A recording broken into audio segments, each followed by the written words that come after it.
Assalamualaikum warahmatullahi wabarakatuh. Baik, selamat pagi teman-teman. Kita belajar lagi tentang kerajaan-kerajaan Hindu-Buddha yang ada di Indonesia. Nah, yang pertama yaitu Kerajaan Kutai Kartanegara. Kerajaan Kutai Kartanegara ini merupakan kerajaan Hindu yang pertama di Indonesia. Kerajaan ini terletak di Muara Kaman, lebih tepatnya di tepi Sungai Mahakam, Kalimantan Timur. Terus raja yang pertamanya yaitu Raja Kudungga. Sebenarnya Kudungga ini bukan raja, dia adalah penguasa lokal. Karena kekuasaannya yang begitu besar, akhirnya daerah tersebut menjadi sebuah kerajaan, yaitu Kerajaan Kutai Kartanegara. Setelah Raja Kudungga yaitu ada Raja Aswawarman. Raja Aswawarman ini juga dikenal sebagai Dewa Ansuman atau Dewa Matahari. Dan setelah Raja Aswawarman ini meninggal, digantikan oleh anaknya yang bernama Raja Mulawarman. Raja Mulawarman ini terkenal sebagai raja terbesar di Kutai. Beliau juga raja yang sangat dermawan, yang cinta kepada rakyatnya, yang sangat peduli dengan rakyatnya. Raja Mulawarman ini pernah berkorban emas sebanyak 2.000 lembu untuk para brahmana. Nah, dari kedermawannya tersebut, Raja Mulawarman dibangunkanlah sebuah stupa untuk mengenang Raja Mulawarman tersebut. Kerajaan yang kedua yaitu Kerajaan Tarumanegara. Kerajaan ini setelah Kerajaan Kutai Kartanegara, maka berdirilah kerajaan baru yaitu Kerajaan Tarumanegara. Kerajaan ini terletak di pantai utara Jawa bagian barat. Kalau sekarang sih diperkirakan terletak di sekitaran daerah Jawa Barat ya teman-teman. Sejarah awal tentang Kerajaan Tarumanegara menceritakan bahwa seorang raja yang bernama Purnawarman pernah melakukan penggalian Sungai Candrabaga dan berkurban atau mempersembahkan 1.000 ekor lembu untuk para brahmana. Usaha tersebut dilakukan untuk mengendalikan banjir. Selain mengendalikan banjir, Raja Purnawarman pernah melakukan usaha peningkatan pertanian, yaitu dengan cara menggali saluran air sepanjang 6.112 tumbuk atau sekitar 11 km. Saluran tersebut kemudian digunakan sebagai saluran irigasi untuk mencegah banjir juga.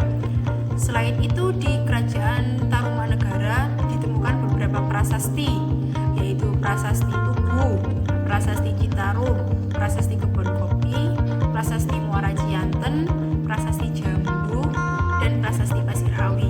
Semua prasasti tersebut ditulis menggunakan huruf Pallawa dan bahasa Sanskerta. Kerajaan yang ketiga yaitu Kerajaan Sriwijaya. Kerajaan Sriwijaya ini terletak di tepi Sungai Musi di daerah Palembang, Sumatera Selatan. Raja yang pertama yaitu Raja Daputahiang. Sedangkan raja yang terkenal di Kerajaan Sriwijaya yaitu Balaputradewa. Di zaman Raja Balaputradewa ini menjadi zaman keemasan di Kerajaan Sriwijaya. Prasasti yang ditemukan di Kerajaan Sriwijaya yaitu ada Prasasti Talangkuwo dan Prasasti Pendudukan Bukit di Kota Kampung. Prasasti tersebut ditulis menggunakan huruf Pallawa dan menggunakan bahasa Melayu kuno. Kerajaan Sriwijaya mengalami perkembangan itu karena beberapa faktor, yaitu faktor yang pertama, letak geografis Palembang yang terletaknya di tepi Sungai Musi menjadi sebagai pusat pemerintahan. Dari Palembang tersebut sebagai jalur perdagangan internasional dari India ke Cina dan begitu pula sebaliknya dari Cina ke India. Yang kedua yaitu runtuhnya Kerajaan Funan di Vietnam akibat serangan dari Kamboja. Akibat dari keruntuhan tersebut memberikan kesempatan pada Kerajaan Sriwijaya untuk lebih berkembang sebagai negara maritim. Kehidupan ekonomi di Sriwijaya yaitu awalnya bertani. Terus karena letaknya di tepi sungai, maka perdagangan semakin cepat berkembang. Karena di tepi sungai tersebutlah menjadi jalur perdagangan internasional tadi. Sriwijaya juga juga menjadi pusat agama Buddha. Salah satu pendeta yang terkenal yaitu Syekh Yakyati. Peninggalan kerajaan Sriwijaya yang masih ada sampai saat ini yaitu Candi Muara Takus.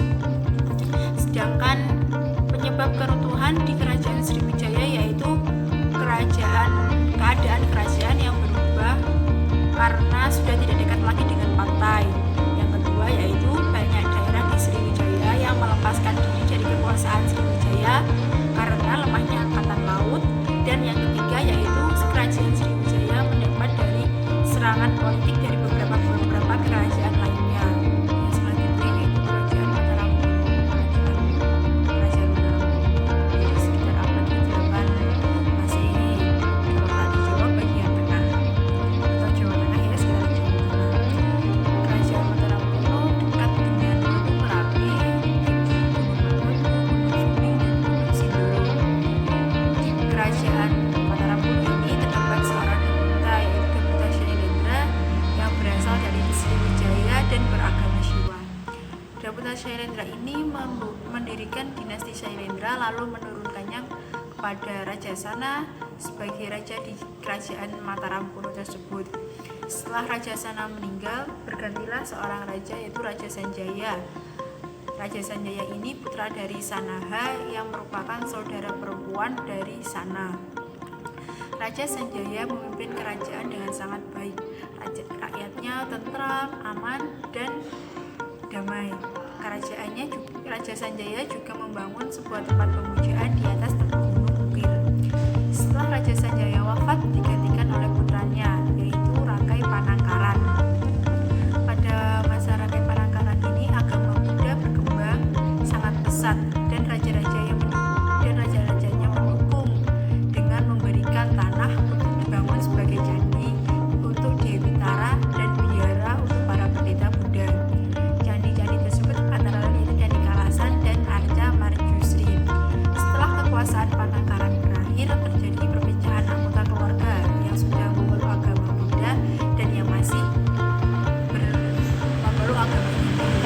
Keduanya tersebut mengalami perpecahan. Hindu berkuasa di bagian utara dan Buddha berkuasa di bagian selatan.